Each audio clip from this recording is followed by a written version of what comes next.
Put your name on it. Just put your name on it. That's all I say. Be a man or a woman. Put your name on it. Well, I'd like to hear about it, potheads. How the fuck you gonna know how to be great if you don't study greatness? Look at the game change. Donuts. If you wanna battle, it's either that you will or you won't. You know, you're not a bad-looking man, Mr. Gals. But you are, Blanche. You are in that chair. There's something wrong with us. Something very, very wrong with us.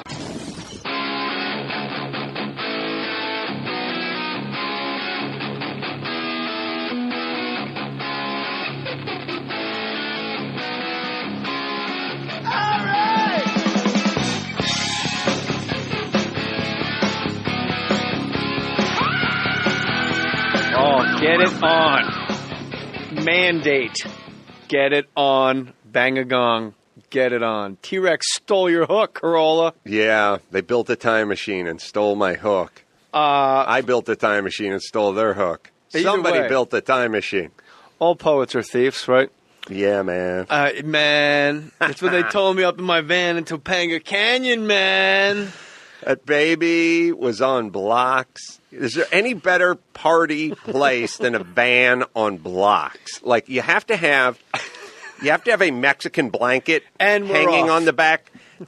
You need the Mexican blanket hanging. Like, tell me what says I'm good to go in the party category more than van on blocks with Mexican blanket in the back window, the rear windows, like not letting the outside world know what's going on. Like, the man doesn't know what's going on, but the party people know what's going on in this van. Well, it's got to be like a party for six. It can't be a very large house party if it's happening in your van, even if your van is your house. No, it's party place. It's a tree house for stoner adults. I like that. Can I embellish this? Mm-hmm. What if there's a little piece of land behind the van that's sort of like, Los Angeles National Park. Mm-hmm. So the van's parked in a way where the sliding door opens. And there's two sliding doors. Land behind the van. Yeah. Man. So it looks like the party's in the van, but then I in my tracking, my establishing long shot of this van party movie, there's like 1,000 people on the other side of the van. Jib shot, pan in, POV. Jay Mohr walking toward party van with Mexican blanket hanging in rear window. Slide van door open to expose thousands. Not yet. Slide van door open. Right. You see six stoners sitting laying in on van. a mattress, writing their names on the roof of the van. Mm-hmm. And then Jay Mohr goes, "Hey, party people. Right. I think it's time for the land behind the van." Yeah. Crack open the other door. I will say there's a van. And no, nothing says you're ready for a party more than a van. Also, nothing says, hey, drink this, smoke this, eat this, take this pill. Nothing says, okay, it then is, a van. If you think about it, it's getting back to the treehouse, what a treehouse was to a 9, 10, 11-year-old, the van is to the 31-year-old, who's not doing that well. If you think about it, like this shit, it's not mobile. It's got about the same cubic foot. So, the area, like the footprint, the cubic feet are about the same, low ceiling. Less. Yeah, depending on how, your worst view. The view's not as good as the treehouse. Right, but and there's more rape. You are going, that's what I'm saying. You are going to do the equivalent of the 29-year-old version of what you would do for the 11-year-old in the treehouse. Just touch dicks and whatever tummy sticks. Whatever it is, you're now going to do the 30-year-old version of that. You will acknowledge tummy sticks. Listen, I tell Dr. Drew about that all the time. And he's like, that's sexual molestation. And I'm like, all little guys and all little girls do that little thing where you flick each other's dick and all that kind of stuff. And he's like, no. I think I always think it was because he had triplets. He couldn't picture them wrestling around. Any of that, yeah.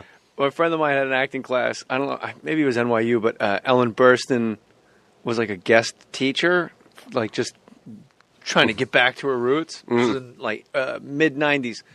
And it was a scene where the girl was molested by the father. Mm-hmm. And they're all acting it out. And then they'd vice versa. They'd switch up the guy molested by the mom. And they're all acting it out. And they're all super angry. And she kept going, now, why are you angry? Mm-hmm. And they go, it's a violation. It's this. And there's guilt. And she goes, okay, why is there? And she just keeps piecemealing this thing, but she never tells him. And like Ellen Burstyn? Ellen Burstyn. And everybody's just going, because he's my father and I trusted him. And she goes, no, because it feels good. That's why you're angry. That's why there's shame. Because it feels good. You turned into Adam Sandler for a second. I love my number 2.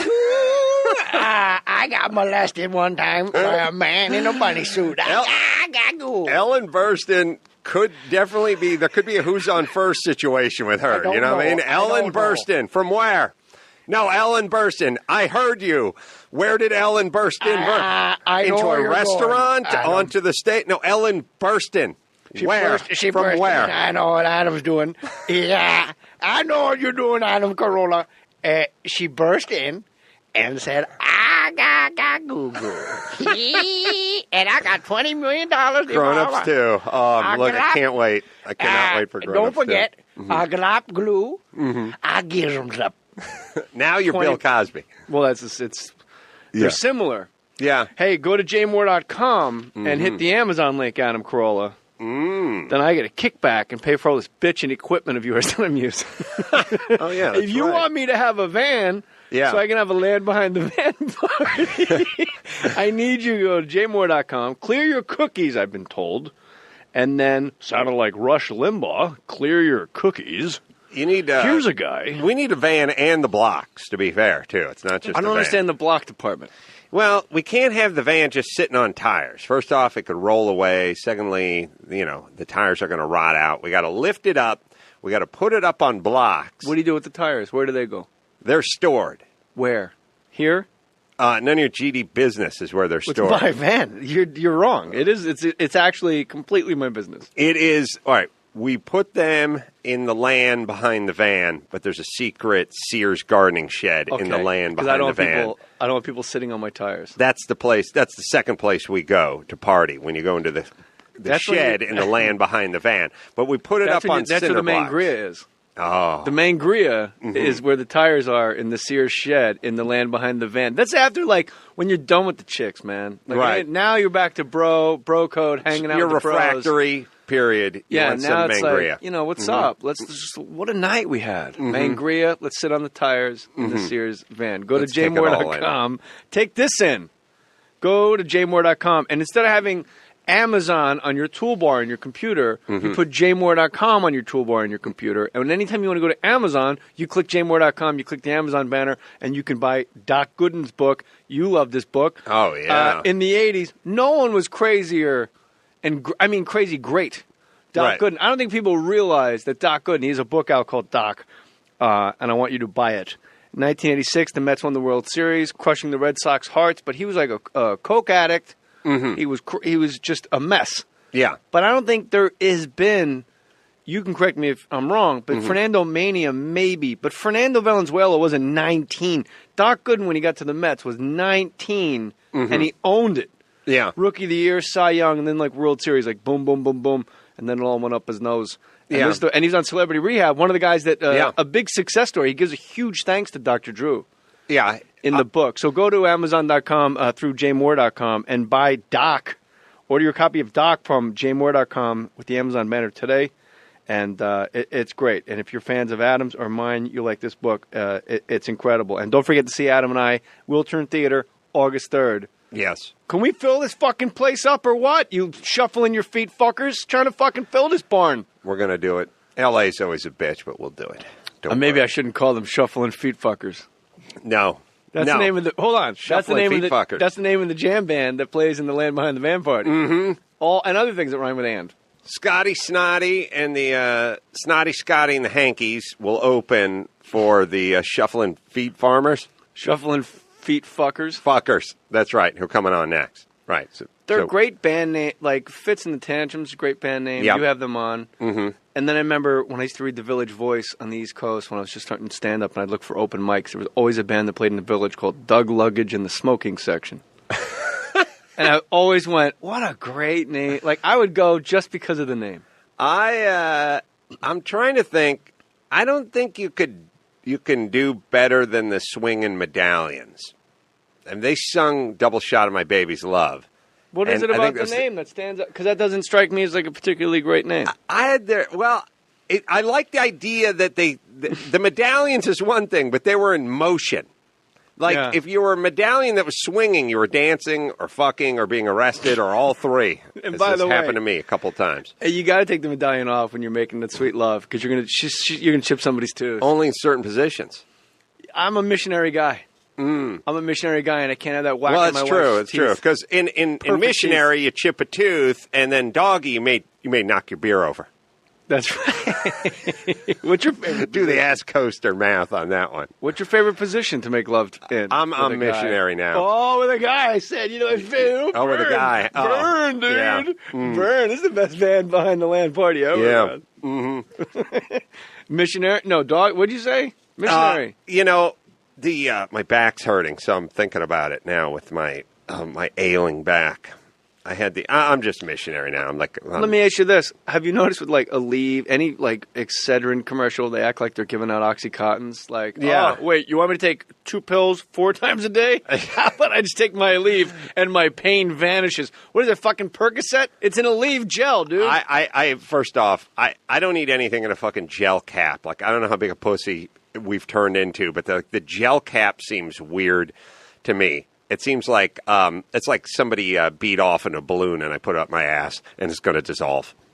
Why did we go to gel caps? I don't need gel caps, and nobody needs it. But there had to have been research, R&D department that goes, people love gel caps. The best part about something like NyQuil is doing the shot of NyQuil, not having the shit dissolve in your belly. And then, to me, I don't want the delivery system, you know what I mean? It's like, I don't need 40% of what's in me just to be some gelatinized whatever I'm just going to crap out. I want to mainline this stuff, number one. Number two, I was just watching one of these commercials, and they're like, Dan thought he'd spend some time on the weekend building a tree fort. It was a tree fort for his children. Like, and then he reaches for the back, like, oh, and then Dan goes into the kitchen, and Dan has a choice to make. Does he take Tylenol or does he take Aleve? Yes, if he takes Tylenol, he'll have to take 3 pills every 40 minutes for the rest of his life. But if he takes Aleve, he'll only. And then I'm watching the thing, going, well, why'd you fucking buy both? Then, you dick. Yeah. Like, why do I understand if you go to the pharmacy or the grocery market, now you're standing in the aisle and you're making this decision. You're standing in your fucking kitchen. You already bought both of them. Or somebody could have bought it for Dan. His wife might have said, Who is this fucking Benedict Arnold that would want him popping pills all day long? If you take Tylenol, you'll have to have a nurse live in your house. I know. Or you could just take Excedrin. Pain is gone. Magic pain. And then they're not just finishing the task at hand. Right. You see the guy like hanging off the rim after a baseline dunk. Right. In like a white guy basketball league. You're like, whoa, he's got hops with no back pain. I'm trying to think. I was trying to think of like some of the only shit that really works. Like the whole thing about right. The stuff needs to be industrial grade. Like I've had back problems this whole last weekend. And what's wrong with your back, sweetie? Well, I don't have a lot of back problems, but I did have like just a shit, what happened kind of thing. Like, I don't know, lower back, whatever. And then I engaged in the worst fucking activity possible when your lower back is fucked up. Jousting. Which is... Gotta ride the horse. No. Oh. No dinner, no tournament. One of the best lines of Mohr Stories ever. I could really go for some tournament right now during this meal. Sorry, good. I got a blowout on the 4th of July, and it's like midnight, and I'm pulled over on Tampa and Ventura, and I'm trying to change the tire. Now, everyone listening, just picture having like really bad lower back pain. Now, everything that involves changing a tire, doing a spare, straight guys, listen up. Pop the hatch in the Audi, undo the thing, lean over. You have to do this move where you like cantilever over, and there's no bending at the knee. You're standing behind the bumper of the car, and you have to lift the fucking spare out of the back. So the first move is to get the spare out of the back, and that's the, fuck. Second one is the go get down on a knee just on the curb, just literally on someone's driveway. and start busting the lug nuts loose with the jack. Then it's get the jack under the thing and start, pumping the jack with the. Now the move is get the spare on that move where it's like the lug nuts aren't lining up and you're having and it's dark outside and it's fuck. It was like the jack didn't work. I had 2 fucking flat tires. Why don't you just ring the doorbell at one of the houses? Oh, believe you me, do you know me from the Bro Show? The beauty of Los Angeles is some dude will sidle up to you at some point of some nationality that I always call Johnny Quest nationality, which is I have no idea who the bad guys were in Johnny Quest. Like, we're kind of in between wars and conflicts, like a little Korean, a little Vietnamese, a little German. Johnny Quest. Yeah, like Fu Manchu, but not black, not Asian, not just something in between, like not quite sure. You know how we have that thing I grew up, I didn't know the difference between Iranian and Egyptian, like when I was a kid. I couldn't tell, well, that guy had a strong Egyptian dialect, and so he definitely wasn't Iranian. It was just like Middle Eastern. Israeli. Dude, yeah, like so 53-year-old guy with the ponytail and the flip-flops comes by. What is going on? And I'm like, I got a flat tire. Do you have a jack? My jack wouldn't work, right? Do you have a jack? No. And then there's this one, too. And tell me, like, is there any of those moments where you just want to say really to the guy? Like, I go, do you have a flashlight in the house? Because it's pitch black, and I'm down on my knee on the curb here. And he's like, no. And I'm like, no flashlight in the house, No, maybe. And he pulls the jack out of his car, and it's the exact same jack I have that's not working because both tires are flat. And the car is parked by the side of the road and it's kind of pitched over because the road has, for drainage, kind of pitches to the side. Wait, and the one area of Los Angeles where they got the road right for rain. Yes. Okay. And the tire is off. The blown out tire is off, but the jack pops out. And now the thing's like almost sitting on the ground and I can't get the jack under it. It's 2 hours of this in between me kind of clutching my back, in between me calling like Audi road service and having going, there's no Carolla on file here. And I'm like, I don't know. That's my name. Could you find, well, what kind of car is it? Like, they're going to narrow it down that way. Like, they've sold 40 million Audi A7s in North America. So then there's a lot of that. And you want to talk? So what ends up happening is I end up, it's not going to happen. I can't get the jack. Another guy comes around. He's got no jack. He's got no flashlight. It's now like 12:30 at night. And I realize... On 4th of July? 4th of July. I'm stuck. And I literally back the car back about 14 feet with no front right tire on it. Just back it because I'm blocking this guy's driveway. Are you crazy?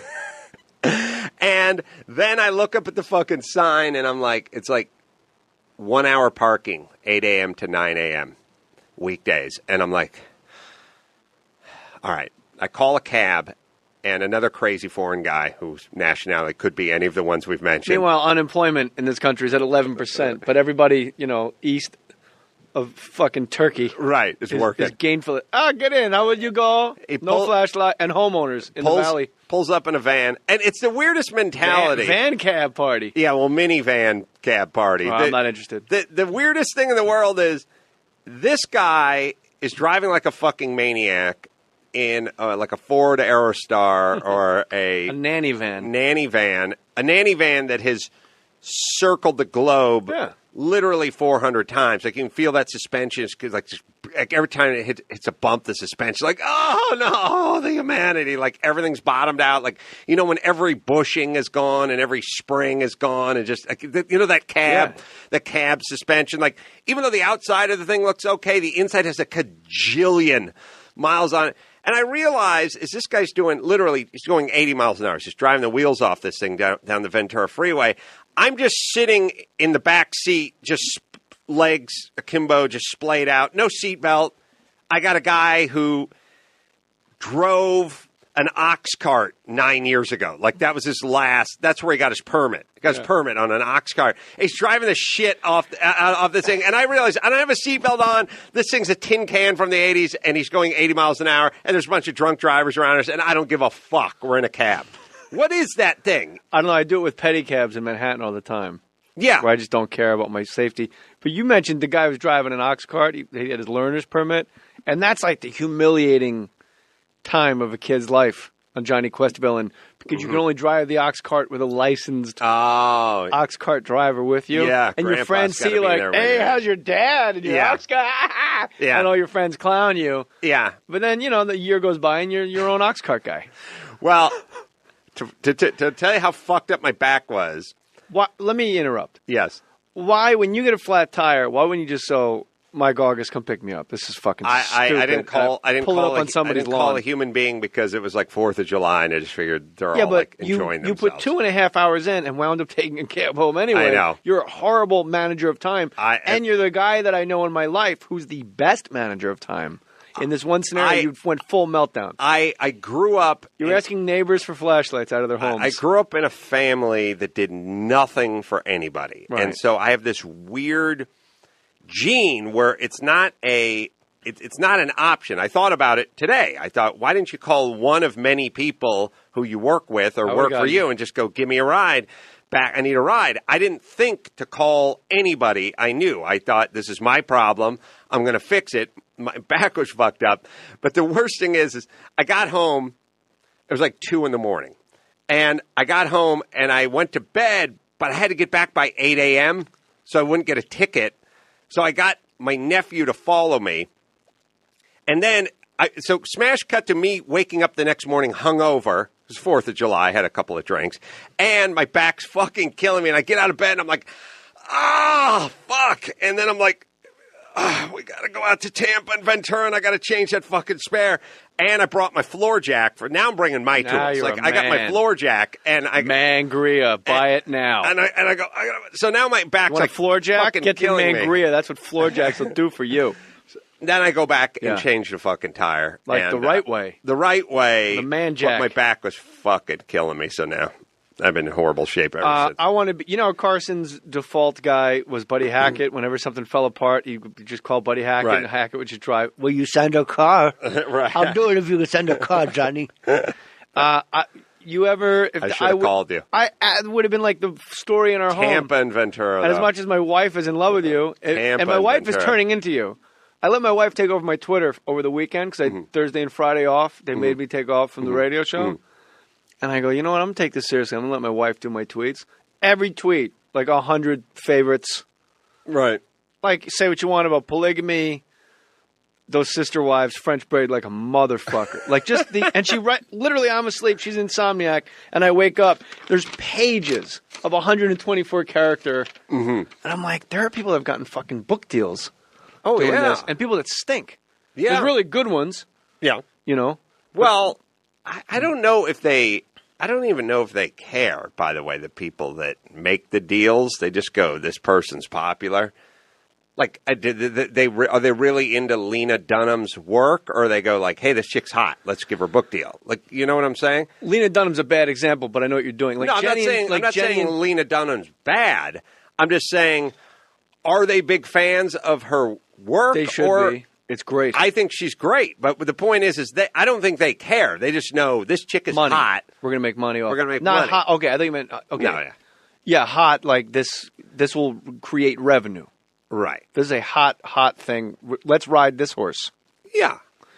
Obviously, it's that. Always, it's that. But what's great about the show Girls with Lena Dunham, in my opinion, it's the first time that corporate teat and real cool public perception, people that you and I like to talk to, have actually merged. Right. And that's happened with the melding of cable and network TV, where it's kind of like network TV is now like for squares. Right. And everybody else is watching like Sons of Anarchy. Right. And Breaking Bad. Ooh, Breaking Bad. And that fucking cocksucker Bryan Cranston. Hey, that guy. You asked that guy to be in your movie, Yeah. Rode hard. Yeah. He's got like 3 Emmys. Talking about swinging medallions. Yeah, that guy sounds hot. We're doing a Fund Anything campaign. We're trying to raise some money for my next independent film, and Cranston's in the video. And it's fundanything.com. And I'm thrilled, because I thought about this for a while, that having a Kickstarter campaign just to go right to my direct deposit, and be very honest, like I'm not making anything. Right. All it is making a better credit score. But I'm much happier that you jumped on this and you're going to make a movie Yes. Called Road Hard. Someone tweeted me about this, and I had no idea. I thought they were slamming me. It was a weird thing because the guy capitalized the wrong shit. It was weird. Right. I was like, why is this guy making fun of me? It was Perry Farrell's wife. Really? No, not her. She retweeted the guy because me and Perry and her were talking on Twitter, and the guy goes, "Hey, why don't you ask Adam Carolla why all the '90s Road Hard?" And she retweeted it to me, going, "And here we go." Like, because someone's got a pile on your. Well, there's a nice part in it for you. I'm in because I'm in. I really think you're a really great actor. I mean, I really think you're a talented actor, and there's a few... Go on. Yes. No, you and I know that there's guys like David Alan Grier in this movie, and Larry Miller, and Diane Farr. I'm not sure if you know Diane Farr. Rescue Me. And she was you guys can IMDb her. She was my co-host on Loveline on MTV for like a season and a half. But she's probably best known from Rescue Me.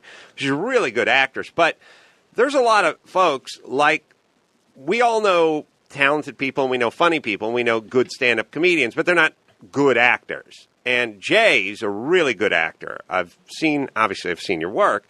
And David Alan Grier's a really good actor. Like, people don't realize that guy's doing a David Mamet play and getting nominated for a Tony. And then the next year he's doing Porgy and Bess and he's getting nominated for a Tony. Like, that's kind of a lot of range, doing a real serious role and then singing and dancing. And she got big feet. Is that Porgy and Bess? I don't know. I don't support the black arts. But either way, was Basquiat, was he, like, you consider him black? He was Haitian. Oh, is that an island? Hold on, or is Haitian an island unto itself, where you can let him in under the wire because he's in Warhol's camp? Anything north of Tom Petty, and I just don't support it. No, Jacksonville, Florida, in the skin department. Gainesville, Florida. I'm just talking Tom about Petty. shades of skin. Oh, okay. Yeah, I just don't support. So Larry Bird out. Larry Bird in Kevin McHale out. Yeah. All right. Yeah. So I'm in, and Larry Miller is I want people really to good know, actor. Fundanything.com right now. Go to fundanything.com. There's a button to click and donate. And are there caveats to people? Like, if you donate a certain amount, you're a producer? Oh, yeah. There's the whole tiered system. I mean, there's who directs premiere this movie? Party. I am. What do I have to do to have it say directed by Jay Mohr? Get in a van. Okay. And drive the wheels off of it. I got a plan. I got a plan of the van, Stan. Yeah, you can get, I don't know, an associate producer credit. You can get your picture at the end. I mean, you're really just saying, at this tier for $25, you get a T-shirt and a file of the script. For $35, you get a T-shirt and a Blu-ray and the script. For $110, you go to the premiere party. It just keeps going and going. What's top shelf here? Oh, we had like, I don't know, $15,000. You can be in it. And how many? Did someone bite on that already? Yeah, I love that. Yeah, you know what? This is why I really like it. I'm not shining your ass, and I'm being very specific to you. You realize everyone's a goddamn victim in this country, and you're one of the few people at an early age realized your family's limitations and broke free. You're like a living Springsteen song. Like, this town rips the bones from your back. I got to get out of here while I'm still young. And now you're doing. And you left the terrestrial radio world and you do the podcast, The Adam Carolla Show, the most downloaded podcast in the history of the world. So there's that. Yeah. And you did it your way. And you always say you're on a pirate ship. Now, for my listeners, who are most likely your listeners as well, sure, you may say to yourself, well, why the fuck am I going to fund? This guy's a millionaire. He's driving an Audi. I'm driving a shitbox. Why am I funding his thing? Because you get a credit. Like, this is the complete extension of the pirate ship. You really you traded up. You have a bigger pirate ship now. And now the fact that you're making your own movies, Road Hard, and the fans of Ace Broadcasting and now the fans of Mohr Stories can actually kick money in, make it, go to a theater or have it on DVD 10 years from now, smoke a J with your buddies, put it on, laugh your balls off and go, I fucking did that because I supported what these guys were doing, saying, I got your boycott up here, swinging, like Danny Aiello and do the right thing to the man. Well, I'm still sucking from the corporate cock, and you're like, fuck that. I'm doing it myself, and I applaud you, Carolla. Thank you. Oh, that was vigorous. Listen, just a couple of things, because people say that. Well, it's just, it's your movie. You fund it. You make your own. I did that with my last movie, The Hammer. I love The Hammer. I'm glad you liked it. Way better than The Hebrew Hammer, which I liked as well. Yeah. But The Hammer was a damn good movie, and Sports Illustrated even loved The Hammer. Yeah. Best sports movie of 2008, I believe. Oh, it was the greatest thing that's ever happened to me. I mean, and I sunk thousands of my own dollars into that movie, and I never got them back. But the greatest thing was all worth the 2 thumbs up at the movies, because I grew up watching that show. Yeah, you got 2? Yeah, and it was... That's legit, man. It was a weird thing where... If I may, who were the hosts at that time? Oh, it was Roper and another guy. I don't remember. It wasn't, Not Ebert's half head? No, it wasn't that good, but it was still 2 thumbs up.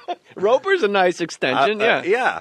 So they did this thing where Will Ferrell, George Clooney, there's this great thing. I'll find it in one of the Sports Illustrated, whatever. But it was a great little thing, and it said, Adam Carolla, they always start off with, you don't think of him as an actor. He's not known as a thespian. There's always a little jab at the beginning, not known for his comedic talent or his acting talent. There's always a lot of... None of us like Adam Carolla. However, in The Hammer, yeah, it's common knowledge that nobody, including immediate family, tolerates his presence on the earth. That being said, I found the 90 minutes that he was in The Hammer. So he said...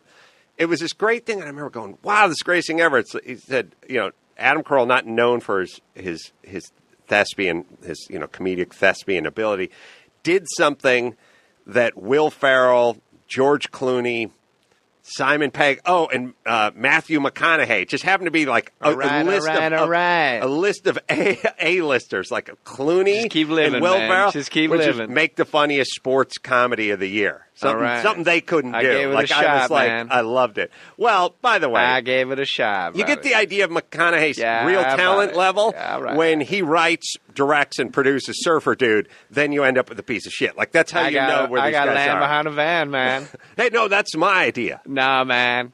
You may have land in Malibu. You may have a van. Just keep living. Yeah, but not on my land. We got some lawbreakers. No, you're not playing the bongos nude in my van. All right, Adam Carolla, I like your style. You go jog with Lance Armstrong somewhere. I will.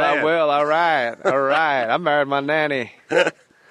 So, anyway. Here's what I wanted to say.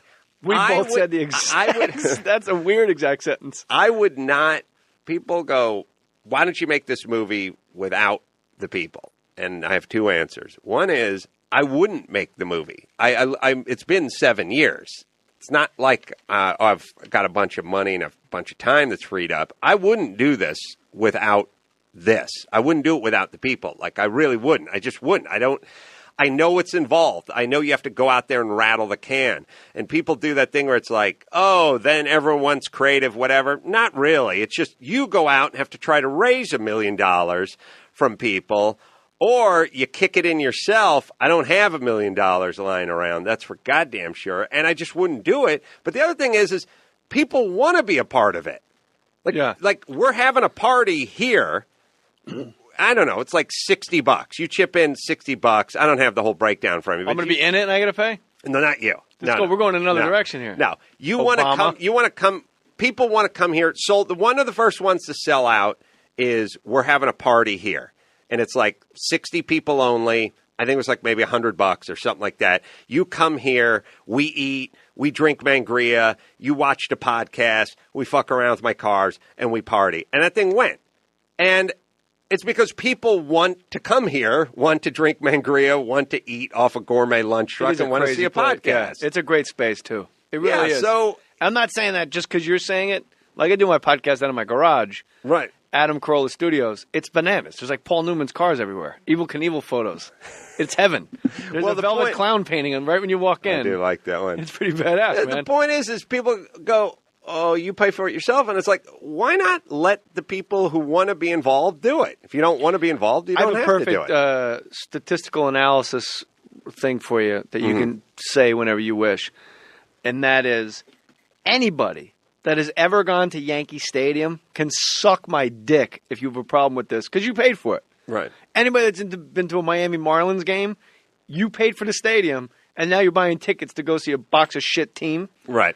So anybody that's ever been to a sporting event, Staples Center, if you ever paid money to go see anything at Staples, you paid for it. They didn't even ask you. They just jacked money out of your goddamn check because they figured out a way how to get every fucking dime. They'll create fucking job. Hey, we're building a new stadium. Right. We're going to have the fans pay for it. Right. And then we're going to charge the fans to see the inside of it. Right. What the fuck kind of logic is that? I paid for it. Let me have fucking box seats, you cock. So anybody that's ever been to a sporting event. You work box and cocks into the same sentence. Well, look who I'm married to. Yeah. The guy go home to the Cox box. Yeah. It's hard to say those two in a row. Yeah. Anybody that's ever seen a sporting event at a publicly funded arena can kiss my ass if you got a single problem. This is an actual product you can see, and you know the team's going to win.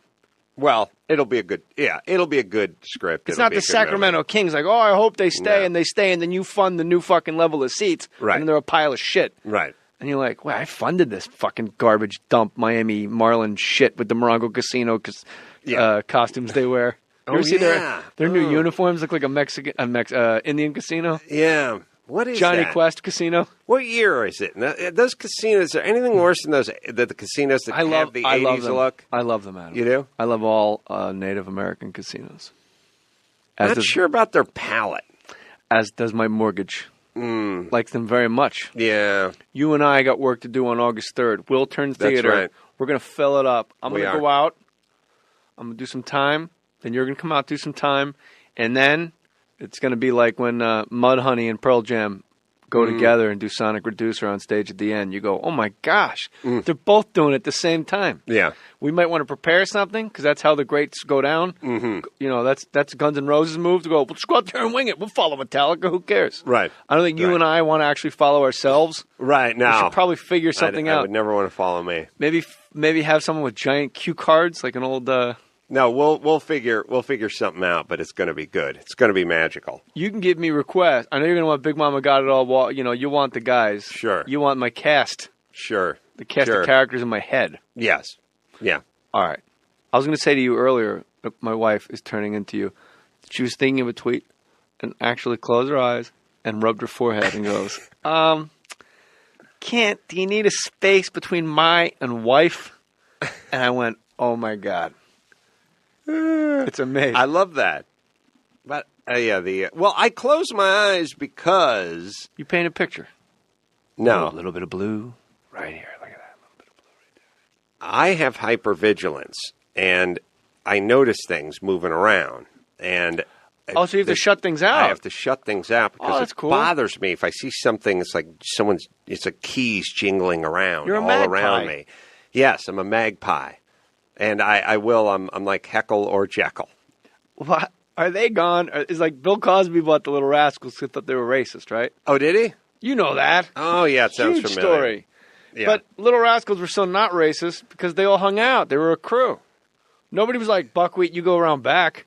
Yeah. Buckwheat was like in the play with them and they made the little cars and their little like slot machines and stuff. Buckwheat was just in on it. It is kind of true. There was nothing. I mean, Farina wore a girl's nightgown. Right, when the army, at a time when this nation had an army that was segregated, the little guys from Buckwheat and Spanky and all the other guys were not.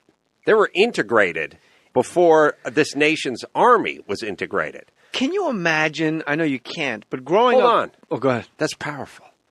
It is powerful. Little Rascals were ahead of the United States Army. That's right. They were ahead, and the Red Sox. They were ahead of the United States in general, drinking fountains and all that. Let me say this, yes, though, sir? that with the we had the colored drinking fountains. Yeah, you're fired up about this. What's so bad about having your own drinking fountain? It's not like I'd be all coming for out of it. You know what I mean? You know what I would say? Jay Mohr's drinking fountain. Like, just do the math. Like, what if it was like, hey, nobody can drink from this drinking fountain but Jay? I'd be like, I don't want any white people drinking out of this fountain. If I see any white people, there's going to be a goddamn riot. No. I better not see any white lips near this water fountain. This is ours. You see the sign, colors only? Mm-hmm. That only means only. Yeah. Take your white ass to the fancy water fountain around the corner, smarty pants. I'm just saying. This is for people of color. Right. Symbolically, not a good thing, but practically, not too bad. I get my own drinking fountain. And, at 10% of the population. Do you think any of them looked at it that way? Like, Well, hold on. Nice setup we got here. They let us drink. I'm just saying I'm making malt liquor out of beer. Out of light beer here. That's what I'm doing. What I'm saying is at 10% of the population, there's never going to be a line if you got your own drinking fountain. Mm-hmm. Now, I don't know how they laid it out. I don't know if they put all the white ones in the good part of town. I have the I don't know blueprints. if they put them next. Oh, you got the schematic? Yeah. I have them in my car. I just gotta L.A. find County? What do you want? Enrico County, Virginia? Would be nice. All right. Just turn it over. It's on the other side of L.A. County. It's just weird because nothing got printed one sheet only, and the counties get all mishmashed. I want to ask you about this race. Like, we went about racism. It's abhorrent. But we really were so absolutely up our own white asses. We went about it so ridiculously that we hated, not you and I, people 100 years ago. Our grandparents. We hated black people so much. We denied them the right to die. Like, we're only sending white boys to Normandy to die. Yeah. So you would think in a think tank, they would go, well, why don't you just why don't you just storm Normandy with these guys? Yeah. If you don't want them around, we can ship them out. And there's a beach that needs to be landed on.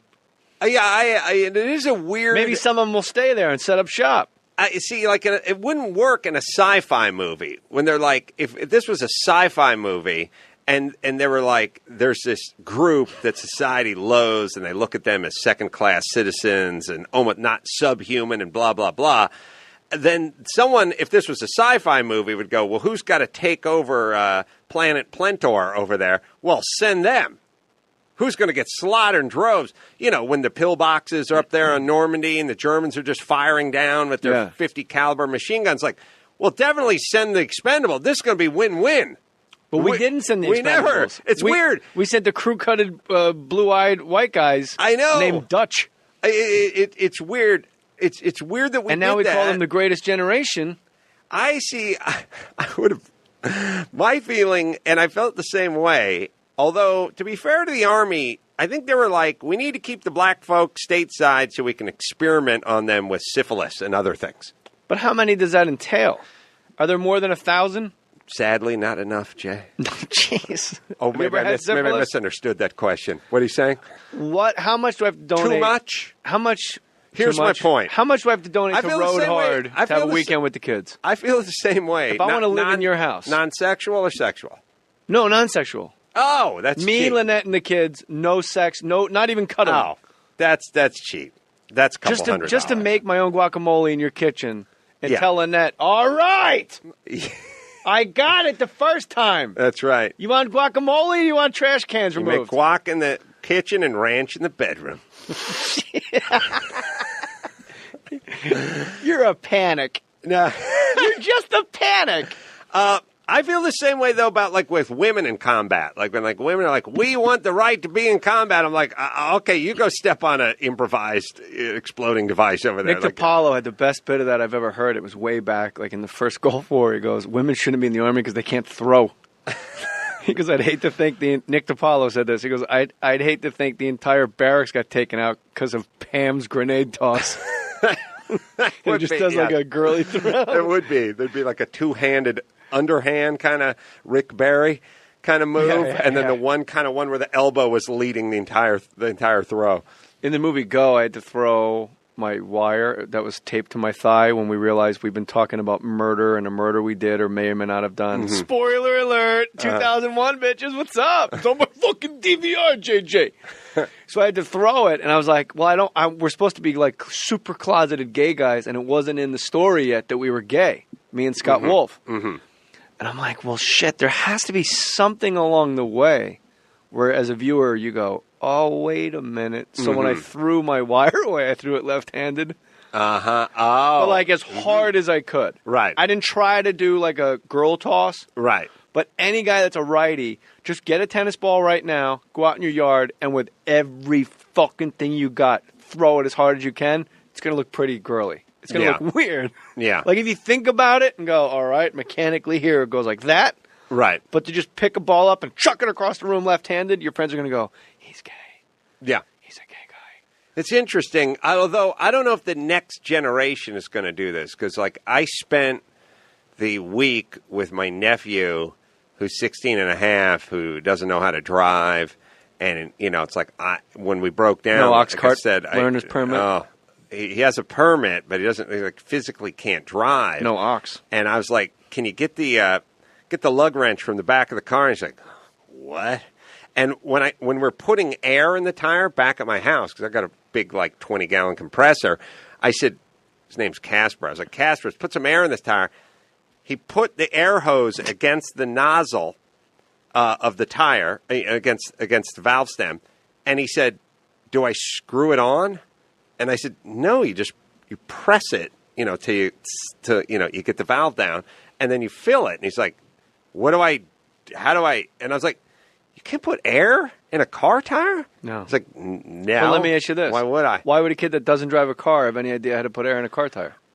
I will tell you this. It's that kind of that argument of, how would you know anything about General Lee? You weren't born in those times. It's like there's just certain things people should know and should know how to do just through osmosis, just like literally through having a dad, having a garage, just right. like a general. And watching Dukes of Hazzard. When watching That's all you need Dukes to know of about Hazzard. the General Lee. Yeah.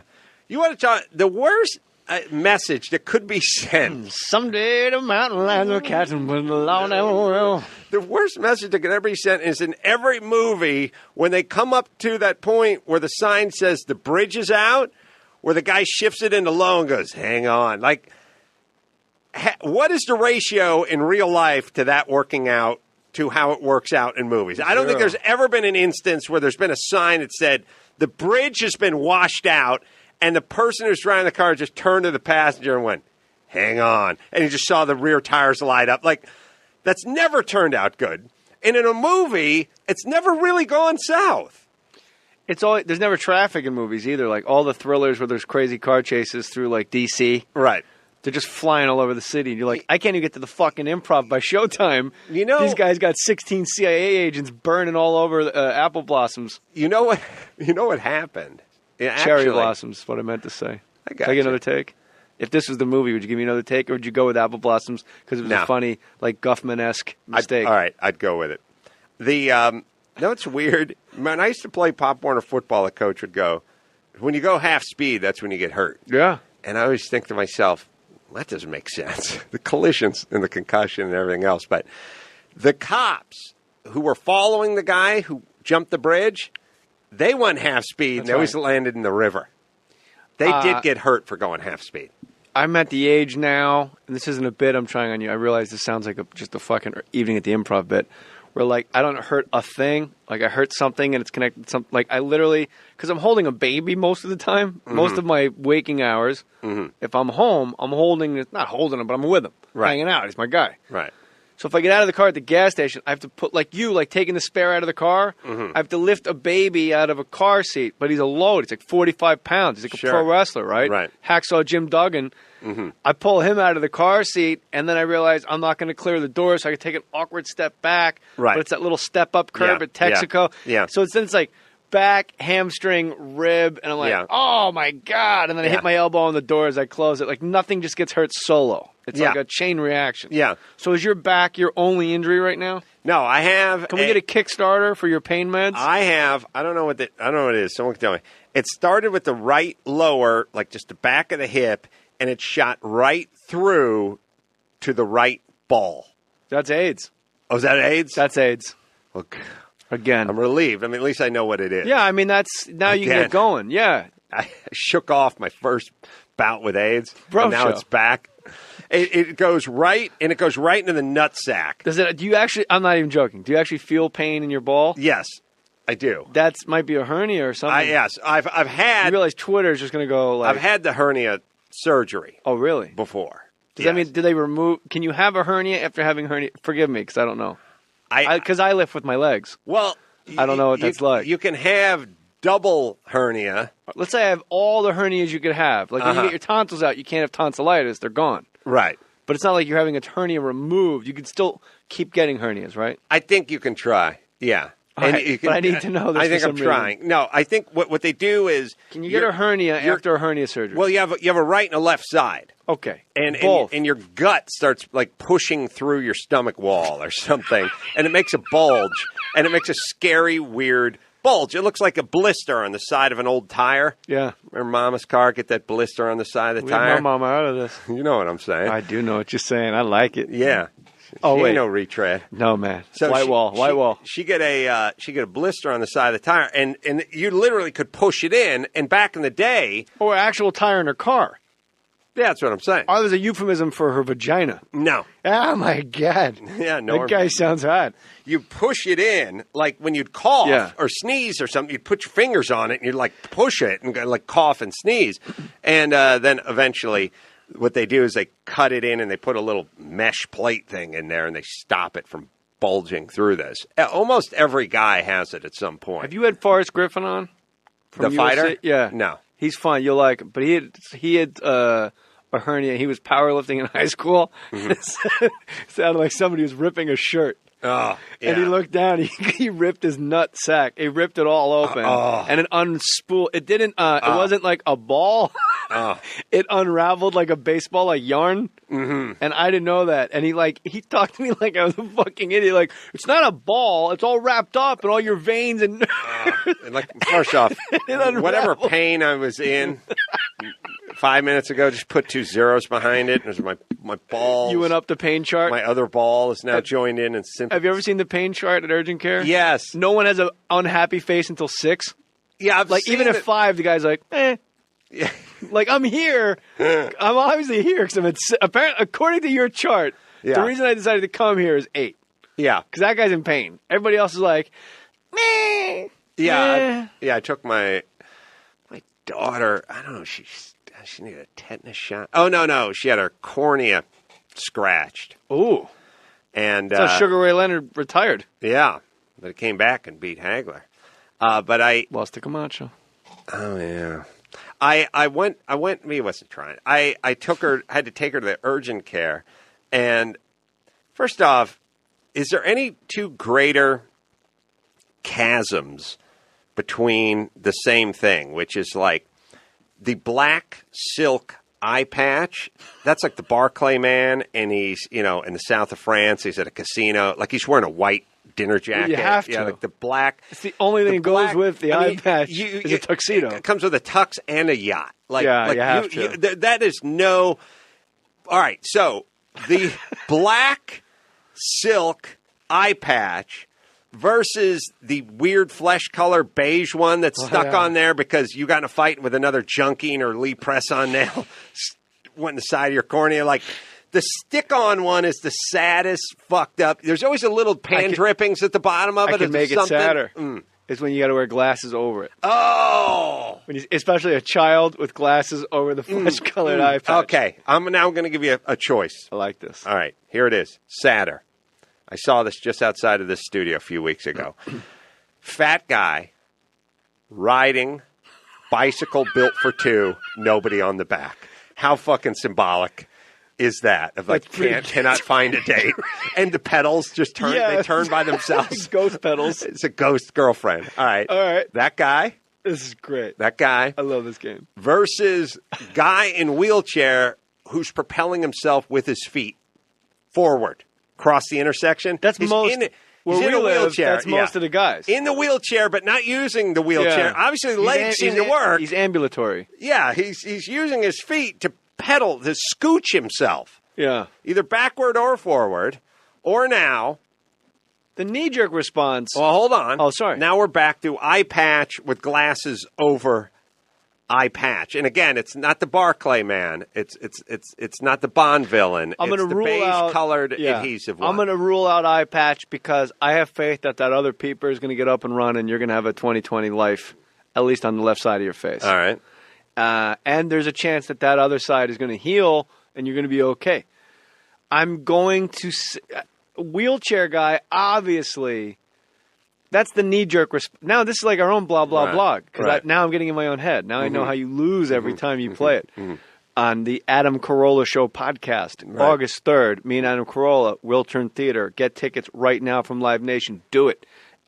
Wheelchair guy is the knee-jerk response. Of course, that's more sad. He's in a wheelchair. However, he's kicking his feet, shuffling along, which makes me think he's a junkie.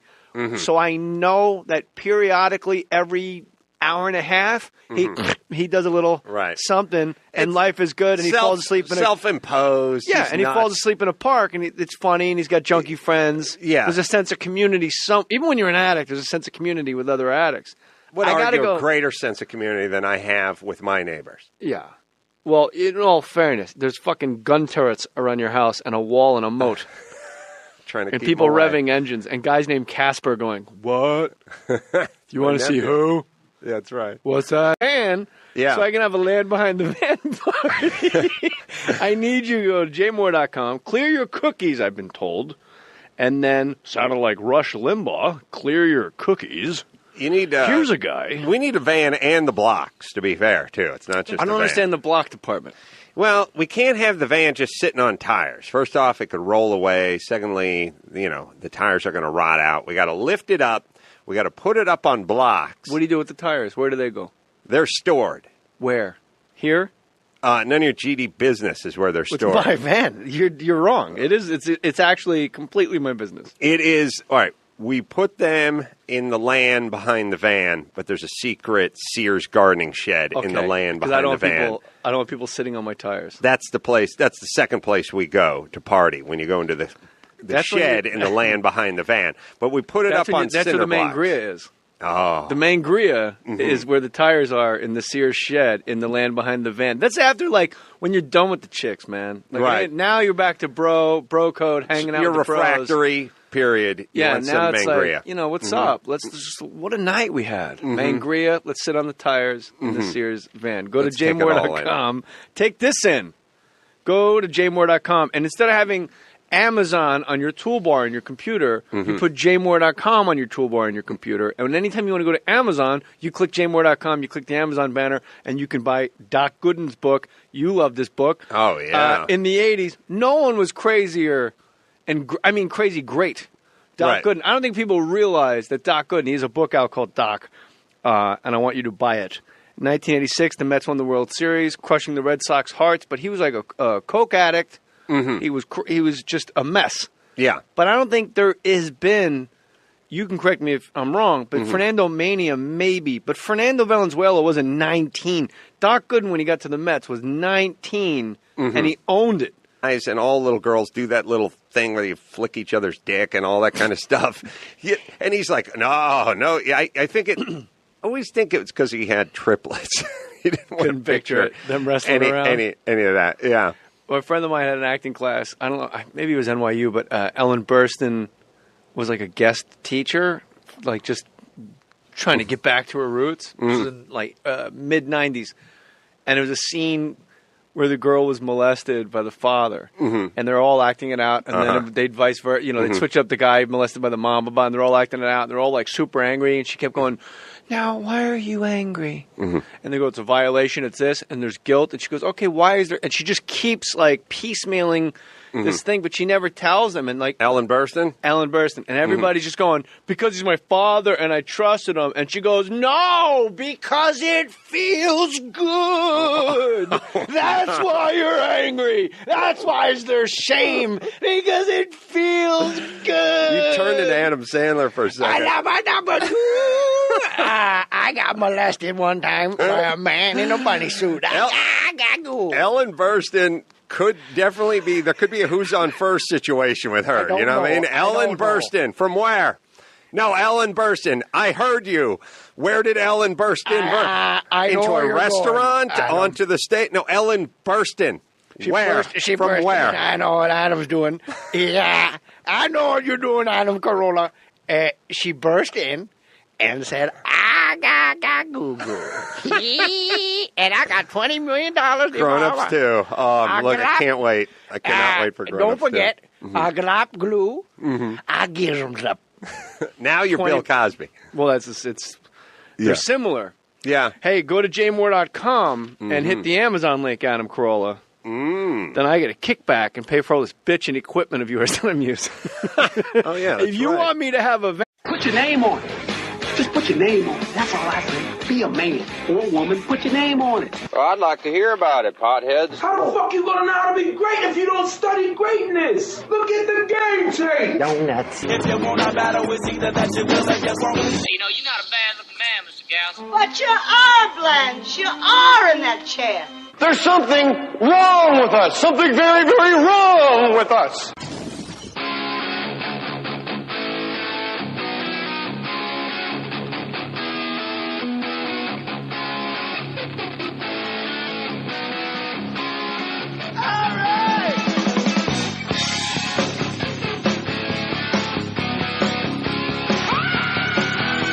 Oh, get it on. Mandate. Get it on. Bang a gong. Get it on. T-Rex stole your hook, Carolla. Yeah, they built a time machine and stole my hook. I built a time machine and stole their hook. Somebody built a time machine. All poets are thieves, right? Yeah, man. Man, that's what they told me up in my van in Topanga Canyon, man. That baby was on blocks. Is there any better party place than a van on blocks? Like you have to have a Mexican blanket and hanging on the back. You need the Mexican blanket hanging. Like tell me what says I'm good to go in the party category more than van on blocks with Mexican blanket in the back window, the rear windows, like not letting the outside world know what's going on. Like the man doesn't know what's going on, but the party people know what's going on in this van. Well, it's got to be like a party for six. It can't be a very large house party if it's happening in your van, even if your van is your house. No, it's party place. It's a tree house for stoner adults. I like that. Can I embellish this? Mm-hmm. What if there's a little piece of land behind the van that's sort of like, Los Angeles National Park. Mm-hmm. So the van's parked in a way where the sliding door opens. And there's two sliding doors. Land behind the van. Yeah. Man. So it looks like the party's in the van, but then I in my my establishing long shot of this van party movie, there's like 1,000 people on the other side of the van. Jib shot, pan in, POV. Jay Mohr walking toward party van with Mexican blanket hanging in rear window. Slide van door open to expose thousands. Not yet. Slide van door open to see six stoners sitting laying in on van. a mattress, writing their names on the roof of the van. Mm-hmm. And then Jay Mohr goes, "Hey, party people. Right. I think it's time for the land behind the van." Yeah.